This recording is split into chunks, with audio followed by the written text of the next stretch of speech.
retenez de cette troisième conférence de l'ONU sur l'océan?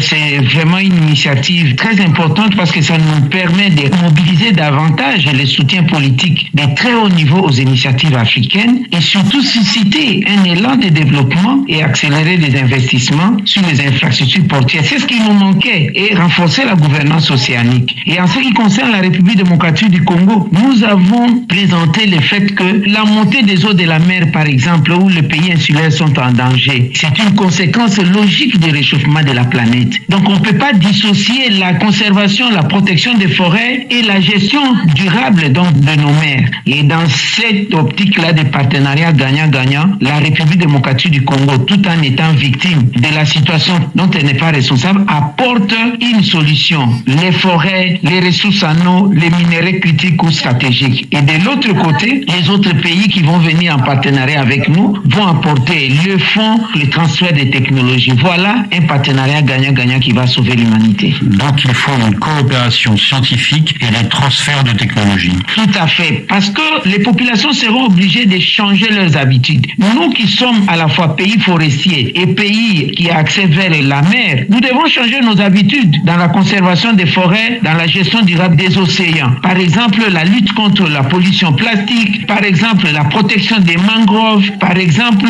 arrêter l'agriculture itinérante sur brûlis, ne plus utiliser à outrance le bois comme énergie. Et ça demande des moyens, ça demande des fonds. Parce que protéger la RDC, c'est sauver l'humanité. La RDC ne peut pas être un pays qui fait face à des conflits, par exemple, pour nous distraire. À l'est du pays, vous avez vu où il y a des vautours qui viennent pour l'exploitation illégale, illicite de nos ressources minières. Nous avons besoin de la paix et d'une paix durable. Eve Bazaïba Massoudi, vous avez parlé de la pollution plastique. Alors, l'un des moments forts de cette conférence de Nice a été l'annonce que 95 pays soutenaient le projet d'adopter un traité ambitieux pour réduire la production de plastique et donc la pollution des mers. Qu'en est-il de la République démocratique du Congo? Est-ce qu'elle fait partie de ces 95 pays?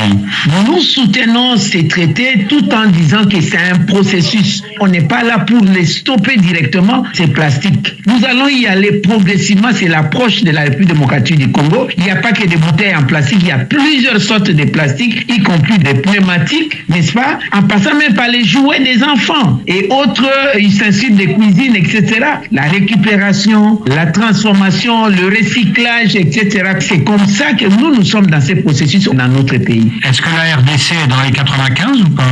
Nous sommes dans les 95 pays. Nous sommes dans ces processus-là. Nous l'avons commencé. Bientôt, il y aura les négociations qui vont continuer à Genève. Nous sommes là. Nous faisons partie de cela. Le problème, Madame la Ministre, c'est que le plastique, il est fait à partir du pétrole et que beaucoup de pays pétroliers, comme la Russie, l'Iran, l'Arabie Saoudite, eh bien, ils sont opposés à cette limitation de la production de plastique. Vous savez, eux aussi vivent le revers de la main de tous les procédés polluants qui sont en train de les utiliser. Tout ce que nous allons faire, c'est la conscientisation. Parce que si nous ne prenons pas garde, nous risquons de vivre l'hécatombe, y compris ces pays-là. Alors, nous devons y aller étape par étape, leur demander, par exemple, d'appuyer le processus de récupération de ces plastiques, le processus des déchets, et étape par étape, lorsque nous allons stopper la consommation, lorsqu'il n'y aura plus de demandes, l'offre ne viendra plus.